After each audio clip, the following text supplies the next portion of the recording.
So 5 things, dear brothers and sisters, I want you to carry with you, inshallah ta'ala, and to set your mind to from now as we get into these last 10 nights. Number 1, as we go into the last 10 nights, and as we hope that we catch Laylatul Qadr, remembering that the night starts at Maghrib.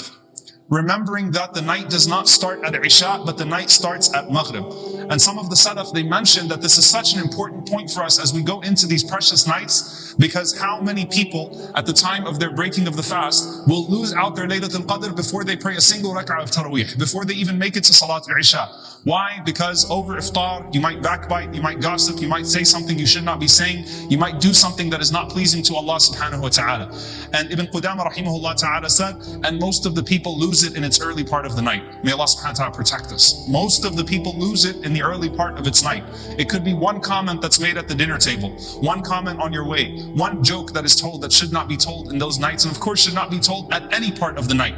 But it starts at Salatul Maghrib, and when Allah subhanahu wa ta'ala says, تَتَجَافَى جُنُوبُهُمْ عَنِ الْمَضَاجِعِ يَدْعُونَ رَبَّهُمْ خَوْفًا وَطَمَعًا, that they forsake their beds, seeking Allah subhanahu wa ta'ala's reward, fighting with their sides. Imam Hassan al-Basri rahimahullah said this actually refers to the companions praying between Maghrib and Isha. And so remember to include everything from the adhan of Maghrib all the way to the adhan of Fajr as part of your Laylatul Qadr. The second thing, dear brothers and sisters, to make sure that we catch Isha and Fajr all 10 of those nights and days within Jama'ah. And if that Jama'ah cannot be in a masjid for those that are not able to, then that Jama'ah is formed in some other way, but to pray it in congregation.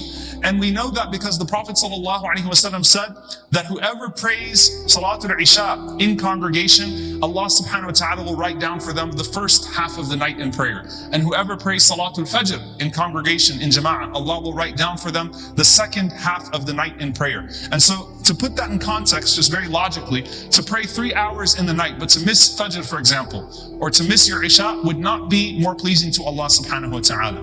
Pray them in Jama'ah. Sa'id ibn Musayyib radiyallahu ta'ala anhu قال من شهد العشاء من ليلة القدر فقد أخذ بحظه منها. How merciful is Allah. He said, whoever prays Salatul Isha in congregation has taken their portion from Laylatul Qadr. So keeping that.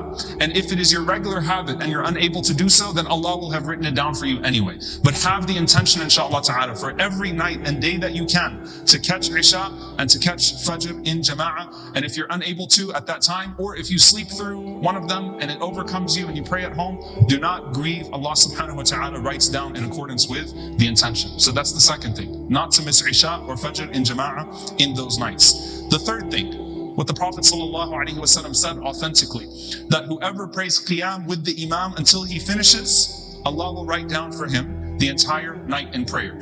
Now the ulama differ as to what the quantity of that is. Does that mean, for example, that if the Imam comes at 3 o'clock a.m. or at 2 o'clock a.m. and prays for an hour, let's say from 3 to 3:45, and you pray with that single jama'ah, that single group of people, that single imam for that entire time, that counts as the entire night in prayer? Does that mean if you pray the first 8, or if you pray a group of rak'ats with one imam, that counts? And bi'idhnillahi ta'ala, we take the opinion, inshallah ta'ala, that yes, to pray with an imam when there's an established prayer from the beginning of their qiyam until the end of their qiyam counts as the entire night of prayer. So try to be, very careful to catch it. And if you can catch both of the prayers, then do so. But to at least pray one block of the night, bi'idhnillahi ta'ala, behind an imam throughout their entire portion of what they are to read that night. And if you can catch witr with them, then do so bi'idhnillahi ta'ala. That is the third thing. Now I'll get to the ones that get a little bit more interesting and that require a little bit more thought bi'idhnillahi ta'ala. We started off this month by talking about what the best adhkar, what the best forms of remembrance in Ramadan are. What is the best dua in Laylatul Qadr? We all know the answer to that. But I want to build on that just a little bit, inshallah ta'ala. This number 4 means keeping yourself busy in dua, and particularly the short du'as. I'm going to mention the reason why. Most people in here, if not everyone, already memorizes Allahumma innaka afuwun tuhibbul afwa fa'fu anni. Oh Allah, you are the pardoner, you love to pardon, so pardon me. Most of us memorize the dua, we have been taught it at a very young age. Alhamdulillah, when Aisha radiallahu anha asked the Prophet ﷺ, what dua should I make? The Prophet ﷺ did not give her a page dua that we would all be fumbling to try to find it and try to repeat it and get through the Arabic of it. No, anyone can memorize this dua and anyone can learn its meaning very quickly. That in and of itself is a mercy of Allah subhanahu wa ta'ala. However, the ulama say, build on that concept of the short, comprehensive du'as as you move around on Laylatul Qadr. Even, subhanAllah, even they said if you're on your way to relieve yourself and come back, keep the short du'as on your tongue. Why? Because the Messenger sallallahu alayhi wa sallam said, أَحَبُّ دُعَاءِ إِلَى اللَّهِ أَجْمَعُهَا.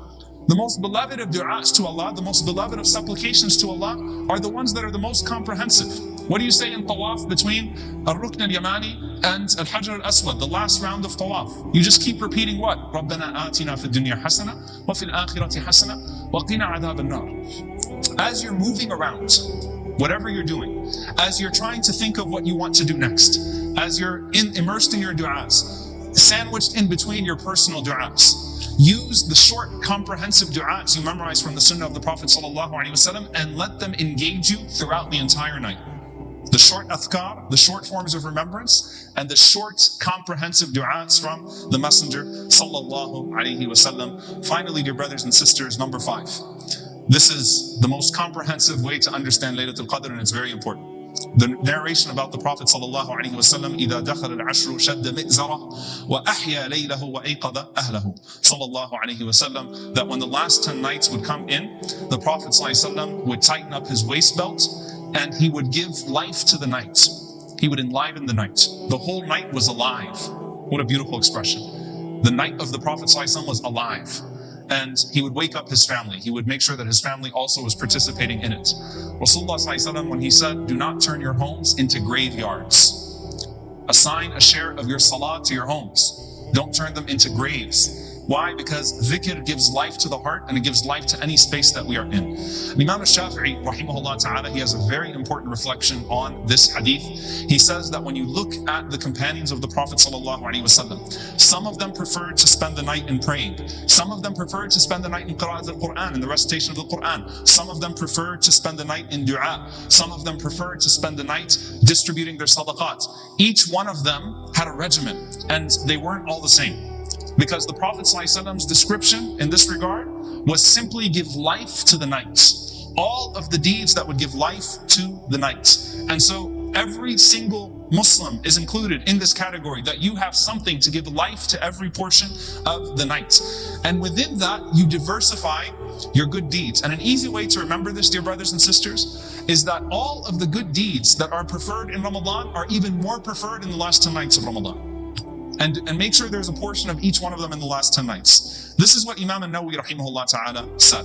He said that قال أصحابنا, he said that our scholars said, والجود مستحب في شهر رمضان وفي العشر الأواخر أفضل اقتداء برسول الله صلى الله عليه وسلم وبالسلف ولأنه شهر شريف فالحسنة فيه أفضل من غيره. He said رضي الله تعالى عنه ورحمه الله, that our scholars said that to be generous in Ramadan is highly recommended, as we know from the Prophet ﷺ, al-jud, the most broad definition of generosity. And he said specifically during the last 10 nights, because the best time to emulate the Prophet ﷺ is in the last 10 nights of Ramadan. So every description you have of the Prophet ﷺ, iqtida, to follow the Prophet ﷺ in those last 10 nights, is the best way to worship Allah subhanahu wa ta'ala, as it is to worship Allah subhanahu wa ta'ala at any time. And the month is honored as a whole, and these last 10 nights are the most honored 10 nights of the month.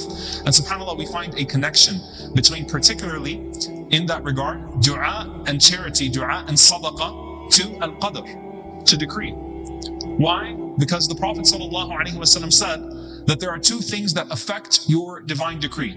He mentioned dua, that nothing changes the divine decree except for supplication, except for dua.